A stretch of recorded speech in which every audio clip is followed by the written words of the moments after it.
Hello, everyone, and welcome to the Economics Design Podcast. My name is Ari Kimmelman. I'm a research analyst here with Economics Design. And today I'm extraordinarily excited to be joined by our guest today, Howie Zhang, the head economy designer of the blockchain game Guild of Guardians. Guild of Guardians is one of the most anticipated blockchain games to be released, with over 500,000 players on the waitlist. It is a mobile multiplayer action RPG where players take their team of heroes through challenging dungeons to collect resources and earn experience. They use these resources to craft items or summon heroes, which can be traded for real money. Players will be able to build their dream team and will work with their guild to earn a leaderboard and seasonal prizes. So with that said, Howie, thank you for coming on the podcast today. It's great to have you here. Could you please introduce yourself? Thanks, Ari. No, it's my pleasure to be here. Economics Design does some really interesting thought leadership articles. I always very eager to read your new content, and yeah, I'm just stoked. So a bit of introduction, I guess. I have a background in traditional finance. I did postgraduate studies at the University of Sydney in market microstructure. I spent 7 years working at the stock exchange, where I was previously quant analyst, and basically, focused on things like market design, electronic execution, and market making. So I've always been pretty interested in blockchain technology, but it wasn't until 2017 that I actually dabbled in the crypto markets. Always more interested in the sort of smart contracts, the Ethereum side of things, rather than sort of like the more I guess payment type of like Bitcoin, I guess. And yeah, so in 2017, I think I had my first exposure to NFTs. Saw that people were or that there was a project called CryptoKitties out there. Was pretty fascinated by that. Bought my first NFT and just really could see the gamification potential of the blockchain. And being an avid gamer in the past, I really saw that going forward, that gaming could be like a major use case. Yeah, with my role in traditional finance, I was also quite interested in the sort of DeFi elements. At the time, first stable coins were coming out, automated market makers were coming out. They also fascinated me because I thought that was like professionally more relevant to me. But when sort of things died down in the ensuing bear market, I sort of focused on my career, went back to traditional finance, all the way until I guess 2021, where we had DeFi summer, we had NFT summer, and I saw that some of my previous classmates and friends had joined this exciting Australian startup that was also doing NFTs and gaming, and I just thought that was an opportunity that was too good to pass up.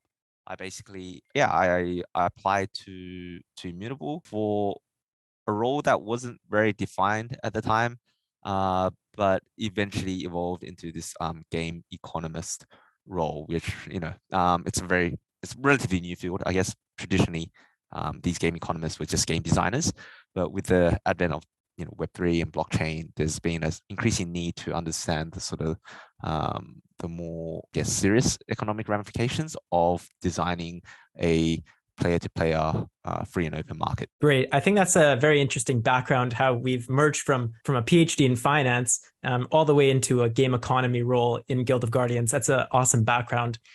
I would like to do two things for the conversation today. I would like you to start us off by telling us a little bit about Guild of Guardians and the project and where the team is currently at in terms of its development. And then we'll head into a little bit of a conversation about the economics of the game. So it would be great if you could start us off by telling us a little bit about the project. Yeah, sure. So Guild of Guardians is, as you said, a squad-based mobile action RPG, quite influenced by the traditional action RPGs such as Diablo, but also the mobile genre and the sort of like more casual free-to-play types of gameplay. We decided to go mobile because that had the largest addressable market, and also we at the time of our development, we didn't see many good RPGs being developed. And for any gamer who knows, RPGs are inherently like economy based, right, where there is a strong need for to calibrate the resources and sort of items and heroes, and those things have value and usually scarce value. So in terms of the economy, it's meant to be quite sophisticated. Like I said, it's meant to resemble the more traditional PC MMORPGs that we see.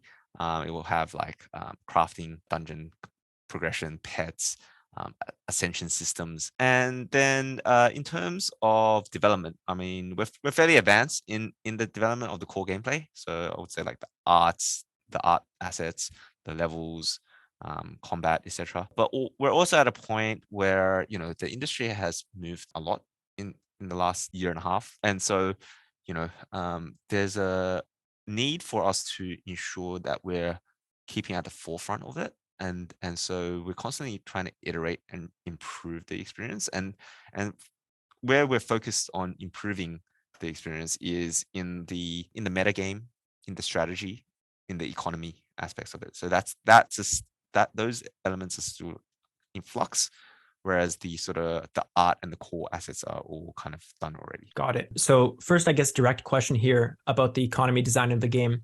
I'm wondering if you could explain why the team elected to use a single token model, and additionally, whether that token can be sold immediately on a centralized or decentralized exchange. Yeah, I mean, good question. We decided to go with a single token model because really at the time it seemed like the simplest option that suited our purpose. GOG launched the token about 12 months prior to the expected release date, right? And in the last 12 months, players haven't been able to actually play the game. So the idea of separating a utility token from like a governance token just wasn't necessary at the time because it doesn't have utility. And we really thought, because it was launched in advance of the game's launch, the token would be a useful way for us to build the community, allow players to gain exposure to our project, and create like mechanisms for marketing. It was kind of a tool for that.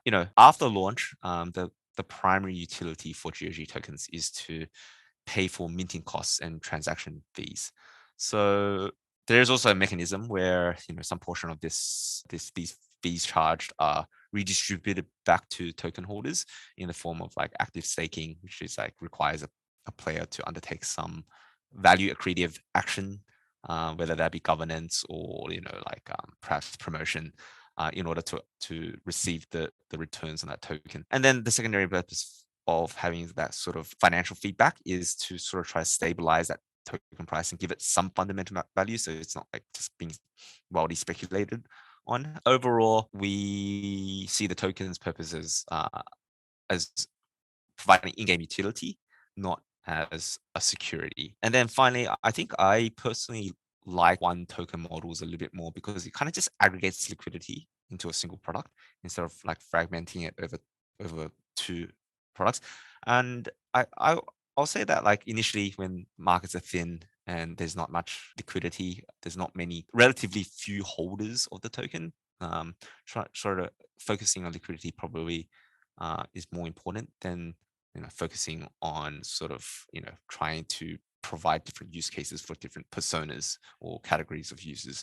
Many of our actual in-game resources, so the things you use to play the game, are actually not tradable. They're kind of like soft currency in the game. And so like if people are worried about the tokens not having sort of not being able to use as a medium exchange, the reality is that the games has other types of resources for that, which are not tokens.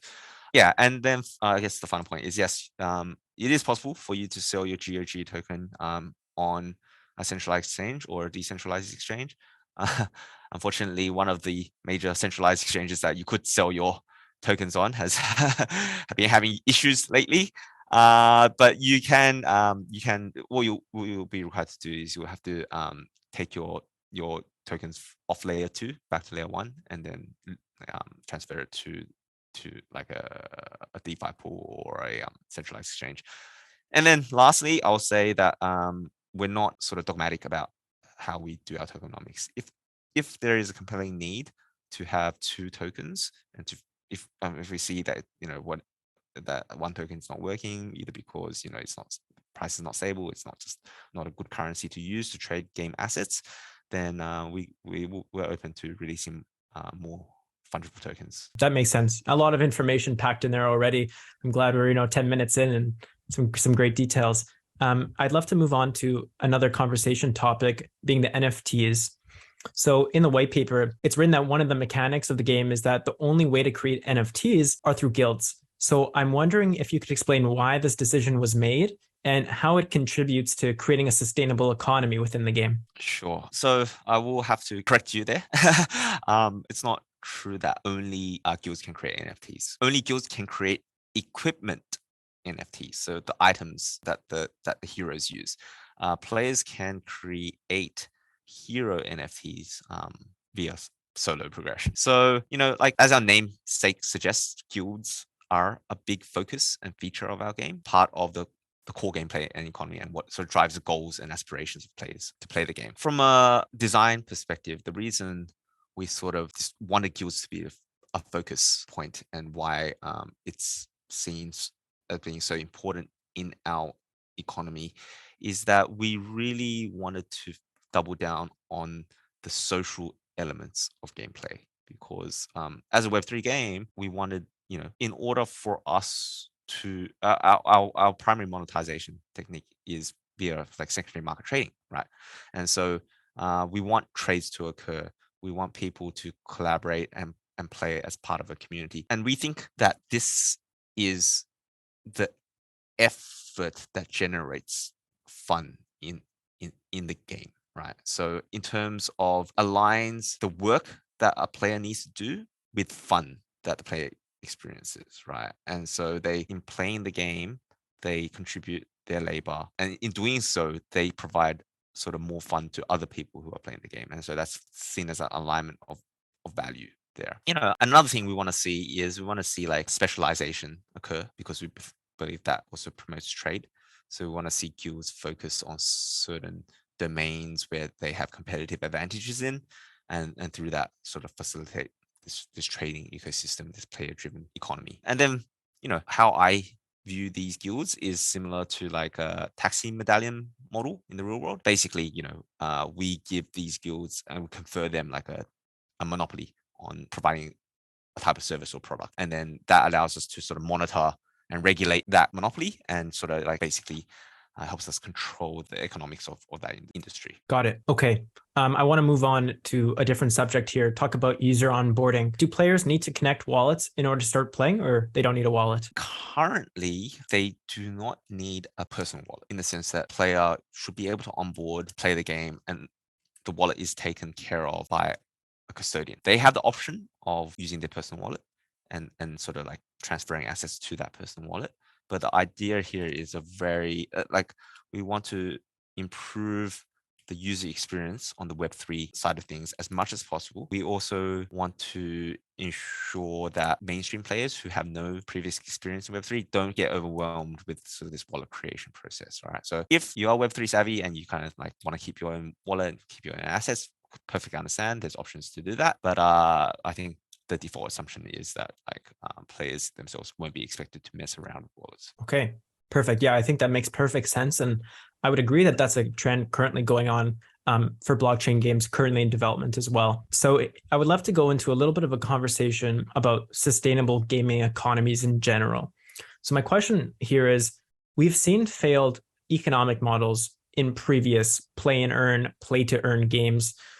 I'm wondering essentially what steps the team is taking to ensure that the game in its entirety is in fact sustainable. Yeah, I don't want to speak for other projects too much, because we are in a state of discovery for the whole industry, right?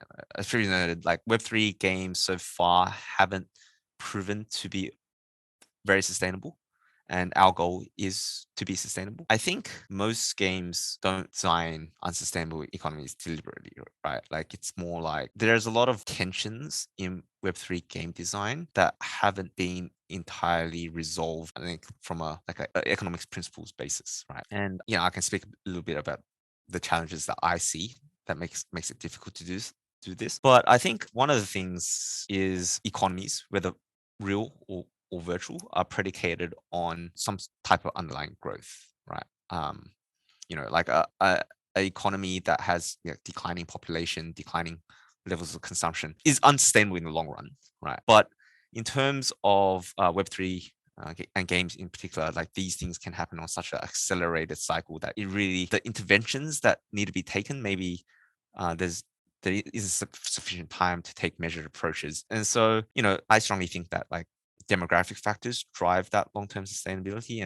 And for a game, these demographic factors are user growth and user retention, right? If you can hit your metrics for those two, then you have a good pathway. And so that's why there's this focus on fun, right? Because fun drives those two things. I think managing a bit of that is important as well, because the flip side of user growth is user churn, right? Or the flip side of retention is churn. And when you have user churn and you have a free and open economy, then you have the ability, like you have this inflation or supply problem, right? Where excessive amounts of assets can hit the market and then suppress prices and produce like negative externalities for everyone. So this is the next thing that we try to focus on. Keep a close eye on inflation. Try to control supply emission. Make sure you don't, don't reward assets too early into a player's life cycle, because if you look at retention curves, they tend to drop. Like there's a kink, right? I think once a player is sticky and they're going to play, you can time that sort of the emission of assets according to sort of that retention curve. So, and then in addition to that, we actually our model is one where there is meant to be limited supply, right? So with these NFTs that are minted, there's a maximum number per hero and per type. Now, what that maximum number is kind of not really defined right now. It's going to be subject to sort of our user growth expectations. So there's going to be a constant kind of like live kind of balancing exercise that's going to occur. And then another thing that we're going to do to try to control that supply and thereby control inflation is to set like a escalating mint cost curve, and basically just make it the more that there is of a particular asset, the more expensive it is to actually mint. That should encourage secondary market trading. And then finally, I think the idea of net deflationary sinks, things that sort of reduce total supply and don't sort of just kick that can down the road. But that's difficult, right? Like net deflationary sinks is basically you're asking players to be spending more money deliberate, like basically reduce their net wealth or the total value of holdings. And it's all fine and good saying, oh, we need deflationary sinks, but it's kind of from a game design perspective, any deflationary sink you design is going to be a feels bad moment for your player, which will then hurt retention, right? So you got to manage and balance this. From our perspective, our strategy is really a lot of economic modeling, a lot of quantitative modeling, a lot of risk assessments and scenario-based modeling. But ultimately, what's going to bind it all together is we need a quite a sophisticated like live monitoring capability, right? To be able to understand where the potential frictions in the economy lie, what are the problematic aspects, and take quick preventative action on those things with the parameters that we can tweak. And as a game economist, technically, I think that's possible. As like in a game, we have almost complete control over how the economy works. It should be possible for us to pull the levers necessary to sort of keep us like a sustainable level of activity within the economy. Okay, great. I think that perfectly answers my question. I want to discuss a little bit about stabilizing the economy. We talked about it just now, but two questions in particular here. I'm wondering if you could explain exactly, I guess from a business perspective, exactly how the game generates revenue. So what are the sources of revenue? And additionally, if you could talk a little bit about token sinks within the game as a lever, like you previously mentioned, and any other levers that might be used to manipulate the economy. Yeah, sure.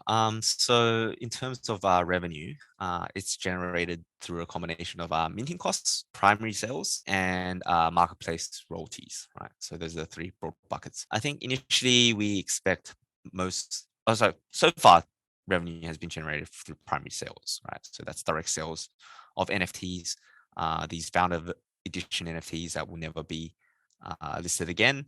Never be sold again, directly to sort of core and loyal kind of player base, right? So a pre-sale. But I think as we transition to a live game, I think initially minting costs will drive the substantial portion of revenue, and then over time, I mentioned previously that the number of mints will be decreasing as more NFTs are minted, the cost will also be rising. But at a certain point, we expect then the secondary market to kick in, and then the royalties to ultimately be the biggest contributor to the revenue pie. In terms of levers and things that we can do to sort of control, I guess if you want to focus on token sinks, we'll be setting aside a portion of like tokens pool from like the tokens we receive from the minting costs. Some portion of that will be set aside to have a asset buyback program. Yeah, so targeting, this remains to be seen, but targeting areas which have a high, I guess, multiplier effect on the rest of the economy. Right? If I was to hypothesize, I would probably suggest like if you supported the prices of like the legendary items or the like really rare guild tokens, that would have a outsized impact compared to sort of trying to support the prices of the sort of more common types of NFTs. But that's a hypothesis. We'll have to do some experimentation to see what that results in. I think in terms of in-game balance tools that we have to control tokens, I think there's ways to affect the sync side, which is basically, you can increase the costs of minting. You can overall make it more costly to do activities. I think that's quite clear. But on the emission side of it, I mean, we also can affect the amount of tokens that get emitted on a daily basis. I think these are always kind of a bit macro in terms of how they work, because kind of like a blunt tool, it's like that'll be the monetary policy, right? It's like, or just slow down the economic activity or accelerate it. But I think on the micro level, that's where a game designer or economy designer can really come in and like start affecting hero utility, item utility, soft resources, like how many times you can play a day, what kind of like penalties arise from playing too, sort of like exceeding those limits, and what those limits should be. And then finally, I think as a game designer, you have another option, which is just designing new features and syncs, right? If you've seen that the current syncs and features are not that effective at syncing tokens, then you can iterate on that and say, okay, well, let's expand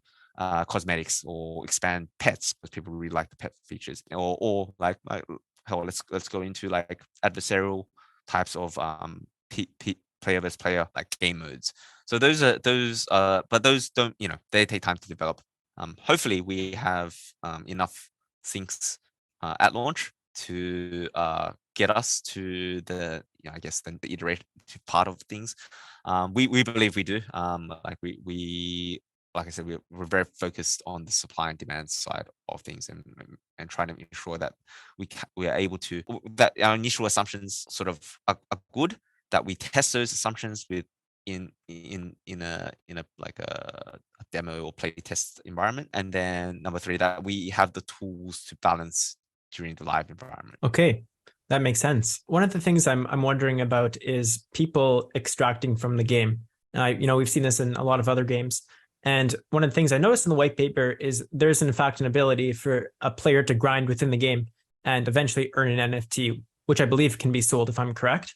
So I'm wondering if this is a potential issue in terms of extracting from the game. If you see, let's say, for example, 80% of players trying to extract from the economy. Yeah, in terms of extraction, like this is something that people are quite concerned about, and I am also sort of concerned about it. But I also think that it's very hard to find a good solution to it, because the reality is, if your game is good and you have a lot of players that are playing for fun, the extractors just come part and parcel, like in terms of like how are you going to gate well, an extractor doesn't sort of provide any indication that they're extractive. And in fact, as a play to earn game, you kind of you're selling people on the idea of, you owning your digital assets and then you being able to resell it when you're done with it, right? So kind of that, like, it's a contradiction in my opinion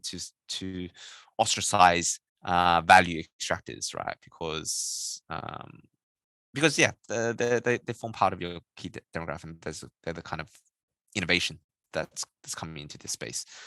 I think the design challenge is, during the value extraction, number one, are you providing some other form of value to the community or player base? And that's why we lean into, guild-based gameplay, and we make guild crafting be like a significant source of value generation and also value extraction by that means, right? Like the fact that you have to coordinate with like 20 other players in order to, craft an NFT in order for you to sell that NFT means that, like, if your guild, half of them could be just in it to try and make money.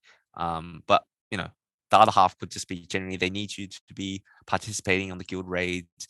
They need you to be like trying to contribute your resources into the craft, and then they need your votes to decide on what price to sell the NFT at, right? So those kind of social gameplay features should add value to the players, right? So that's kind of how we view it. Another thing to add is, I guess, with value extraction, you can convert an extractor into, I don't know what you call it, but basically a contributor, right? Like we see it as a conversion point, right? Like, yeah, it's if we can convince them not to sell their assets and to keep playing, then the job is done, right?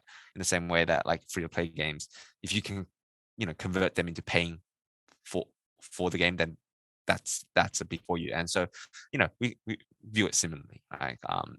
Players may come in initially with the expectation of extracting value, but in the we hope in the long run they'll stay around. We also, the game is designed in a way that if you extract too much, you can't progress. So there's going to be some sort of trade-off for you. Like if you are really taking out all your earnings or all your assets, then you stunt your own growth, and other people can accelerate past you. So there's kind of that dynamic that also exists. Okay, cool. I know that another element of the white paper is a very strong emphasis on interoperability. So I'm wondering if you could share the team's vision on this point and how you plan to achieve it. Yeah, so interoperability is one of those kind of things that, they've been talked about a lot in Web3, but, you see it very rarely implemented. And, that's always the reason is that the incentives are not aligned for games to allow interoperability to occur. I'll go more into this, but I think Immutable is probably one of the best positioned companies or studios to actually have a measure of interoperability within our games, right? Like we have an in-house studio that does Guild Guardian, Gods Unchained. We have partners that are building on the Immutable ecosystem, and then there's a technology platform that underpins it all. And we focus on gaming only. So that combined with high level collaboration with our partners means that we have probably the building blocks to realize interoperability. Now, the reason I don't think we see interoperability right now is because I think there's a lot of metrics that haven't been defined for Web3 gaming. Right now, we're still using very Web2 centric metrics, like LTV, average lifetime value, those metrics. And when you use Web2 metrics, interoperability seems to cannibalize your revenue, right? Why would I let another game's assets play my game's assets when didn't contribute revenue to us? So I think when it comes to that, I think then it will be a gradual change as people understand. Oh, okay, well, by allowing interoperability, we are able to unlock more user acquisition. And then through user acquisition, we get more minting and more secondary trading. And through these channels, then interoperability is seen as advantageous, right? So we're just a little bit too early to do that. But Immutable has quite a deep Web3 culture in terms of like what we're trying to do is do digital ownership, and so I think, don't quote me on it, but I would say that there will be some form of interoperability sooner rather than later for us. Very exciting. Last question for today here. What's next for the team and the project's development? Yeah, so like I previously alluded to, the core gameplay and core product exists. And sort of a lot of the development work on the game side is done. Right now, there is still a lot of technical challenges with the blockchain side of things. Like in order for it to not be like a suboptimal user experience, like the custodial wallets and the things I've talked about. All those things need to be really figured out before the game is ready to ship. So, there's a technical side of those things. Another thing that we are focused right now on is trying to really polish the game to a point where it is like really fun to play. Like we have a lot of we've got a lot of positive reception from like the demo tests that we sent out to players, but we're conscious that we don't want to be biased to like a Web3 audience. Like in order for this game to succeed, we want it to be a mainstream hit, right? That can potentially get millions of players, right? And in order to do that, we need to focus, I guess, back to the gameplay. Like not so much focus on the Web3 side, more focus on the strategic side of the game, like making sure that the moment-to-moment gameplay is fun, that people have reasons to want to collect the NFTs, that there's that people can form emotional attachments to their assets and their characters. So I think that's what the focus for the broader team is on. My primary goal right now is to validate all these economic models that we have, and the only way we can really validate that is if we run it on a Web3 test environment. But that's again a technical challenge. Like how do like a lot of things that kind of currently already exist on like mainnet don't exist on testnet, right? So like you go, oh, okay, well, we just like it's not as simple as we just launch the game on the testnet, because then like, oh well, how players getting tokens? Like there is no centralized or there's no like DeFi solution on testnet, and so you kind of go, oh well, if we have to design these things, isn't that are we sort of better off just launching on mainnet? But then you kind of come up against the tension of, oh well, we can't just launch untested. So these kind of sort of like technical matters, like how do we get from here to a smooth launch, and how do we like experiment, learn, iterate, and improve? Those are things that like taking up a lot of my time and attention. But I think we have a plan to or a solid plan to success. But like I said, what we're doing here is so new and so not and so unknown in many respects, that like the only way that anyone is, I feel going to see, is if we learn and have an environment that allows us to learn quickly, right? And everyone's going to make mistakes, but being able to minimize the impact of those mistakes and being able to rectify those mistakes quickly is going to be a crucial differentiating factor for successful projects and not successful ones. Yeah, that's very well said. Howie, with that question, that concludes our conversation today.